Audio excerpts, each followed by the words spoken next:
बिस्मिल्लाहिर्रहमानिर्रहीम। मैं हूं आपका होस्ट अब्दुल सत्तार हाशमी और आप देख रहे हैं प्रोग्राम 92 स्पोर्ट्स। नाजरीन, इस वक्त मेरे पास दो बड़ी ख़बरें हैं जो मैं आपकी गोशगुजार करना चाहता हूं।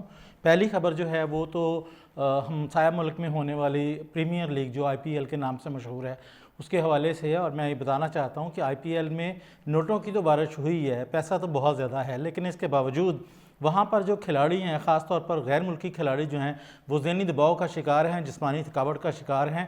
और यही वजह है कि अभी IPL दरमियान में भी नहीं पहुँची तो बहुत सारे खिलाड़ी इसे छोड़कर जा चुके हैं। अभी हाल ही में ग्लेन मैक्सवेल जो एक बड़ा नाम है, उन्होंने IPL से ब्रेक ले ली है और उन्होंने वजह ये बताई है कि पीर के रोज़ सनराइज़र हैदराबाद ने के ख़िलाफ़ RCB ने शिकस्त हुई RCB को, और इस शिकस्त में मैक्सवेल जो है उसको निशाना बनाया गया। हालांकि मैक्सवेल इस टीम का हिस्सा भी नहीं थे, लेकिन इसके बावजूद वो छठी बार हारे हैं। तो उनके मालिकान ने अपने खिलाड़ियों की अच्छी खासी सरजनश की, तो उस सरजनश को देखते हुए ग्लेन मैक्सवेल ने हाथ उठा दिया और उन्होंने कहा कि मैं अब इस IPL का हिस्सा नहीं रहूँगा। 6 मैचेस में उन्होंने सिर्फ 32 रन बनाए। तो इसका मतलब ये हुआ कि जब किसी को डांट पड़ रही थी तो ग्लेन मैक्सवेल अपने आप को कसूरवार ठहरा रहे थे। और ग्लेन मैक्सवेल की कारकर्दगी पर वहाँ के जो लेजेंड सुनील गावस्कर हैं, उन्होंने ये तबसरा किया था कि लगता है कि ऑस्ट्रेलवी बैटर्स जो हैं वो हिंदुस्तान की विकेटों पर तेज़ फास्ट बॉलर्स को सामना करते हुए घबराते हैं, और यही वजह है कि मैक्सवेल जैसे बड़े खिलाड़ी भी यहाँ नाकाम हैं। तो उन्होंने इस पर अपना एक्सक्यूज़ देते हुए ये कहा कि मैं ज़हनी तौर पर बहुत थक चुका हूँ, मैं जिस्मानी तौर पर बहुत थक चुका हूँ और मुझे यहाँ से टूर्नामेंट से रेस्ट ले लेना चाहिए। सिर्फ ग्लेन मैक्सवेल ही ने ये इनकार नहीं किया, इसके अलावा बहुत सारे खिलाड़ी हैं जो IPL को छोड़ कर गए हैं, जिसमें पहले नंबर पर उन्हीं के अपने खिलाड़ी मोहम्मद शामी हैं जो कि गुजरात टाइटंस की तरफ से खेलते थे। घुटने की इंजरी की वजह से वो इस टूर्नामेंट का हिस्सा नहीं हैं। इसके अलावा मैथ वुड जो हैं वो भी इंजरी की वजह से ही इसका हिस्सा नहीं बचे, और मार्क वुड जो हैं वो लखनऊ सुपर जॉयंट्स की तरफ से खेलते हैं और उन्होंने भी वापस बुला लिया गया है अपने मुल्क में। और शायद उसकी वजह ये है कि वो इस खिलाड़ी को वर्ल्ड कप के लिए बचाना चाहते हैं। यही वजह है कि उन्होंने अपने खिलाड़ी मार्क वुड को कहा कि आप IPL छोड़ें और वापस आ जाएँ, कहीं आप इंजर्ड ना हो जाएँ। डेविड कॉनवे जो है वो इतना बड़ा नाम है, चेन्नई सुपर किंग्स की तरफ से खेलते हैं, अंगूठे की इंजरी की वजह से वो बाहर हुए हैं। जेसन रॉय जो है कोलकाता नाइट राइडर्स की तरफ से खेलते हैं, पर्सनल रीजंस की वजह से छोड़कर चले गए हैं। हैरी ब्रूक जो है वो दिल्ली कैपिटल्स की तरफ से खेलते हैं, वो भी पर्सनल रीजंस की वजह से छोड़कर चले गए हैं। नगेडी जो साउथ अफ्रीका के बहुत अच्छे खिलाड़ी हैं, वो इंजरी की वजह से इसका हिस्सा नहीं बने। इसके अलावा दिलशान श्रीलंका के जो हैं वो मुंबई इंडियंस की तरफ से खेलते हैं, उनको भी पर्सनल रीजंस का इशू आ गया। एडम जंपा ऑस्ट्रेलिया के बड़े बॉलर हैं, वो भी पर्सनल रीज़न की वजह से छोड़कर चले गए। तो ये पर्सनल रीजंस क्या होती हैं? पर्सनल रीज़न तो उस वक्त होनी चाहिए ना जब इनकी बोलियां लग रही थी, उस वक्त तो ये चाओ चाई जो है वो सारे इस टीमों का हिस्सा बने। लेकिन अब पर्सनल रीजंस आ गए, और पर्सनल रीज़न ये है कि उनके पीछे जो क्रिकेट बोर्ड बैठे हुए हैं उन्हें अंदाज़ा हुआ कि हमारे खिलाड़ी जो है वो IPL खेल कर ज़ख्मी हो जाएंगे और जिसकी वजह से आने वाले वर्ल्ड कप में उनके लिए मुश्किलात का सामना होगा। तो इन मुश्किलात से बचने के लिए उन्होंने अपने खिलाड़ियों को वापस बुलाना शुरू कर दिया। तो यूँ समझ लें कि करोड़ों में बिकने वाले ये खिलाड़ी जो हैं वो वापस जा रहे हैं और IPL का रंग जो वो फीका पड़ रहा है। ये तो पहली खबर थी, या पहला तबसरा था जो मैंने आपके सामने रख दिया। दूसरा मेरा तबसरा ये है कि IPL के खेल में आप देखें, PSL के खेल में देखें, ये दुनिया की दूसरी लीग्स में देखें, और उसके बाद T20 वर्ल्ड कप 2024 का जो मार्का आ रहा है उसमें जो सबसे अहम रोल होता है खिलाड़ियों में से, हर एक की कैटेगरी है ना, कोई ओपनर्स आता है, कोई मिडल ऑर्डर्स में आते हैं, कोई लो ऑर्डर्स में आते हैं, लेकिन सबसे अहम रोल जो है वो फिनिशर का होता है। तो गोया फिनिशर वो खिलाड़ी होता है जो मैच को ख़त्म करके फतह समेट के पवेलियन में लौटता है।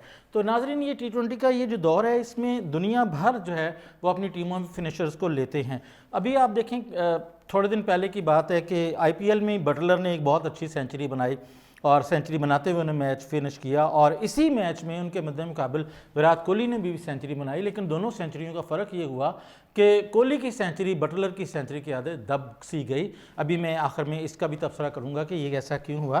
तो अब इस वक्त दुनिया भर में जिन फिनिशर्स का तूती बोल रहा है उनमें क्लासन हैं, उसमें आंद्रे रसल हैं, टिम डेविड हैं और रिंकू सिंह हैं इंडिया के।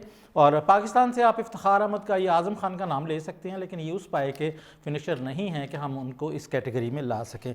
अब सवाल ये पैदा होता है कि वो फिनिशर है कौन है जिसे आप बेहतरीन फिनिशर कह सकते हैं। तो इस सिलसिले में आपको थोड़ा सा तजज़िया करना पड़ेगा, और वो तजज़िया ये है कि गुज़श्ता 2 बरसों में 15 से 20 ओवर के दरमियान जिन लोगों की कारकर्दगी बेहतरीन है वही बेहतरीन फिनिशर हैं। मसलन मैं आपको बताऊं कि हेनरी क्लासन और आंद्रे रसल का जो स्ट्राइक रेट है वो 200 है, यानी आप ये समझ लें कि एक ओवर में ये खिलाड़ी 13 से ज़्यादा रन्स बनाते हैं, और रसल भी इसी कैटेगरी में आते हैं, उनका भी आसपास 13 के आसपास ही है। और उसके बाद अगर आप बाउंड्रीज़ की बात करते हैं तो आखिरी 5 ओवर में सबसे ज़्यादा बाउंड्रीज़ पाकिस्तान के आज़म खान ने लगाई हैं। आज़म खान ने 37% बाउंड्रीज लगाकर टॉप पोजीशन पाई है, और क्लासन के हिस्से में 32% बाउंड्रीज आई हैं, जबकि रसल के हिस्से में 30% आई हैं। और रंकू सिंह ने आखिरी 5 ओवर में 45 की एवरेज से रन्स बनाए हैं, और उनका भी स्ट्राइक रेट 200 है। अब ये फैसला मैं आप पे छोड़ता हूं कि आप क्लासन को या आंद्रे को या रिंकू को या आज़म खान को बेहतरीन फिनिशर कहते हैं। तो फिनिशर जो है उसमें अब आप ये देखें कि फिनिशर का क्या किरदार होता है। मसलन अभी मैंने पहले जिक्र किया विराट कोहली का और आपके बटलर की सेंचुरी का।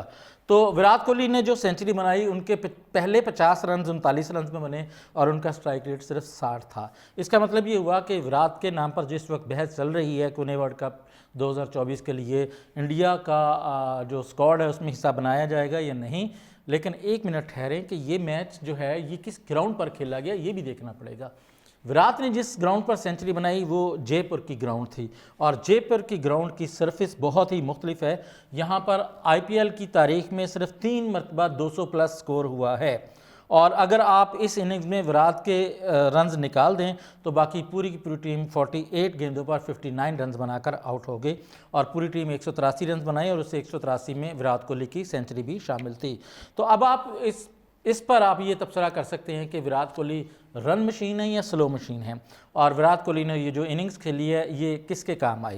विराट कोहली को सेंचुरी के बावजूद यानी सेंचुरी के बावजूद विराट कोहली को RCB की शिकस्त का जिम्मेदार ठहराया जा रहा है। उन्होंने 72 गेंदों पर 113 रन बनाए थे, और उनके मुकाबले में बटलर ने और संजू सैमसन ने बहुत बेहतर स्ट्राइक रेट से रन बनाए, और बटलर ने जो सेंचुरी बनाई वो तो कमाल थी। और ये बटलर की IPL में 6ठी सेंचुरी है, और उन्होंने ये 100 मैच खेलकर सेंचुरी बनाई, और इंग्लिश बल्लेबाज की ये सेंचुरी जो है असल में गेल का जो रिकॉर्ड था 6 सेंचुरियों का वो बराबर किया उन्होंने। अच्छा, अब सेंचुरी के इस बहस में बटलर की सेंचुरी या रोहित की सेंचुरी में जो टर्निंग पॉइंट है वो ये है कि जब मैच के एंड पर बटलर को man of the match award दिया गया तो उन्होंने अपनी ग्रेटनेस का सबूत देते हुए ये कहा कि ये अवार्ड मेरा नहीं बल्कि विराट कोहली का है, क्योंकि विराट कोहली की सेंचुरी मेरी सेंचुरी से कहीं बेहतर है। और उन्होंने बताया कि जब ये मैच खेलने आए थे तो पहले जो विकेट थी उसकी सरफेस बहुत ही डिफ़िकल्ट थी, उसकी कंडीशन बहुत मुश्किल थी, और वहाँ पर गेंद रुक कर आता था और टर्न हो रहा था, और ऐसे मौके पर विराट कोहली ने खड़े होकर जमकर एक सेंचुरी बनाई, और ये उनका कारनामा है। जबकि जब मेरी बारी आई यानी बटलर की जब बारी आई तो सरफेस बिल्कुल स्मूथ हो गई थी, गेंद विकेट पर आ रहा था और विकेट से बल्ले पर आ रहा था, और उनको खेलने में बड़ी आसानी हो रही थी, और उन्होंने कहा मैंने बड़ी आसानी से सेंचुरी बनाई। तो मेरी सेंचुरी का अगर विराट की सेंचुरी के साथ मुआवजा किया जाए तो विराट की सेंचुरी कहीं ज़्यादा है, और उन्होंने अपना वो जो man of the match award था वो विराट के साथ शेयर किया। तो गोया आप ये समझ लें कि यहाँ पर भी अब फिनिशर की हम क्या बात करें, बटलर ने तो एक रीज़न दे दी कि भी विकेट मुख्तलिफ थी तो इस वजह से मेरे लिए आसानी थी और विराट के लिए मुश्किल थी। तो गोया अब मैं आप पर छोड़ता हूँ कि दुनिया भर के जो जितने भी बल्लेबाज हैं और ख़ास तौर पर जो मिडिल ऑर्डर में या फिनिशर के तौर पर आते हैं उसमें आप मुझे बताइए कि बेहतरीन फिनिशर कौन है। तो ये मेरा आज का तबसरा था, इस पर आपकी राय दरकार रहेगी। अपना बहुत सारा ख्याल रखिए। अल्लाह हाफिज़।